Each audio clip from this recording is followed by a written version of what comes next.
થઈ ગઈ છે અને બાળકો પણ જો બેસી ગયા છે નાસ્તો કરવા, કેમ કે આપણે બ્લોગ મોડો ચાલુ કર્યો છે. જો બધા બાળકોને ડીશો આપી દીધી છે ને મસ્ત રીતે માથા ઉપર હાથ રાખીને બાળકો બેઠા છે. ચાલો તો બાળકોને આપણે શીરો આપવાનો છે.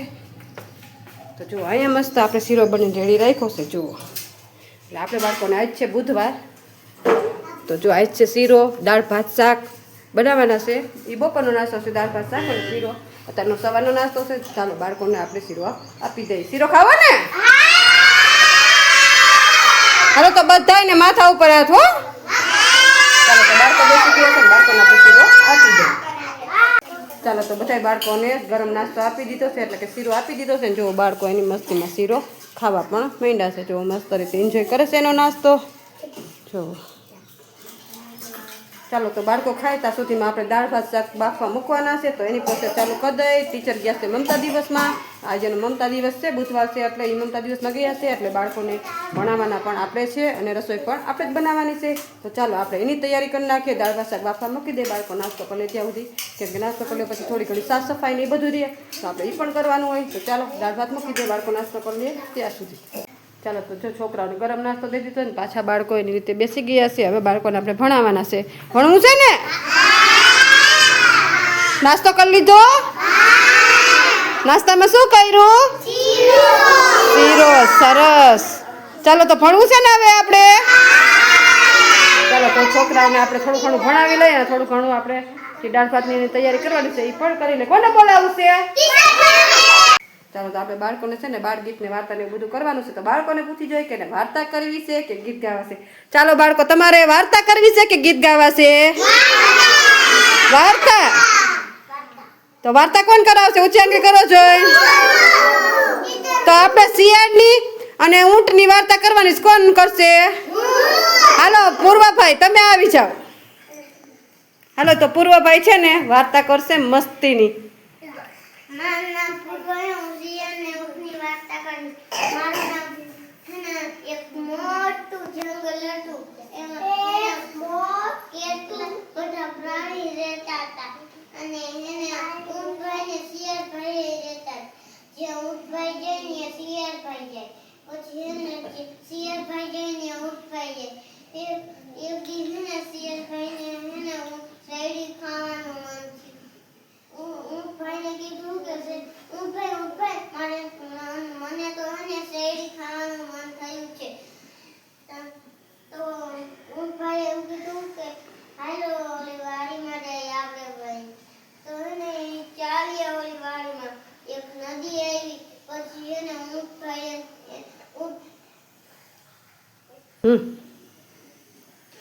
પછી એક વાડીમાં ગયા, ત્યાં એક નદી હતી. પછી શેરડી ખાધી. પછી શિયાળભાઈને ગાવાનું મન થયું. પછી ઊંટભાઈએ કીધું કે ન ગાતા, આ ખેતરનો માલ ઊંઘી ગયું, જાગી જશે તો આપણે લાગે મારશે. તો શિયાળે એની વાત ન માની ઊંટભાઈ. તો ઊંટભાઈ તો ગાવા લાગી, એમ ગાવા લાગી. પછી ખેતરનો માળી ફૂટી ગયો. પછી ઊંટભાઈને એવા માર્યા કે બિચારાને એની પીઠ ભાંગી નાખી, એવા માર્યા. પછી ઊંટભાઈ તો નદીને કિનારે ઊભા રહેતા.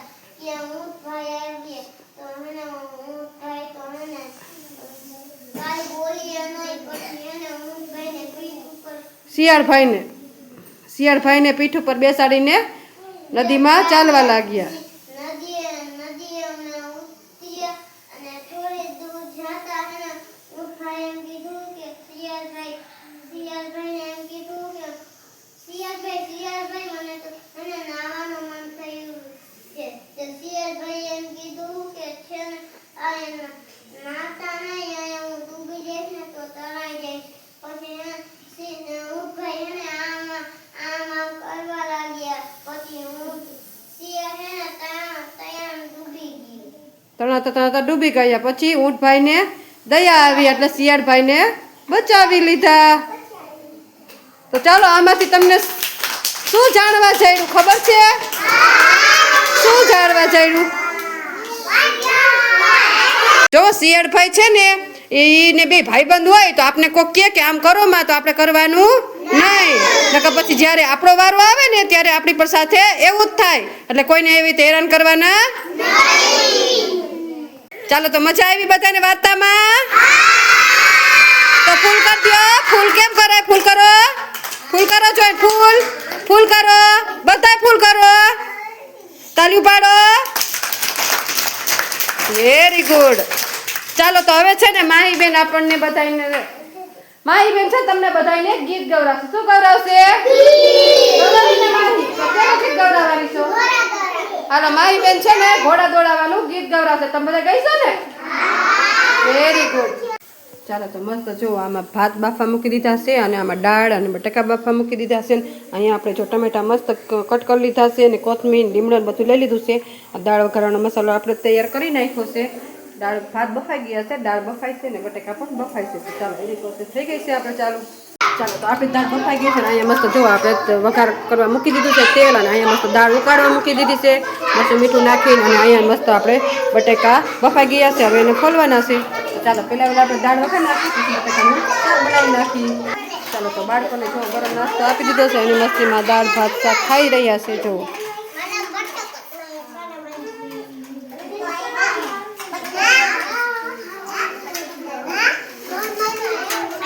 બાળકો એની મસ્તીમાં ખાઈ રહ્યા છે.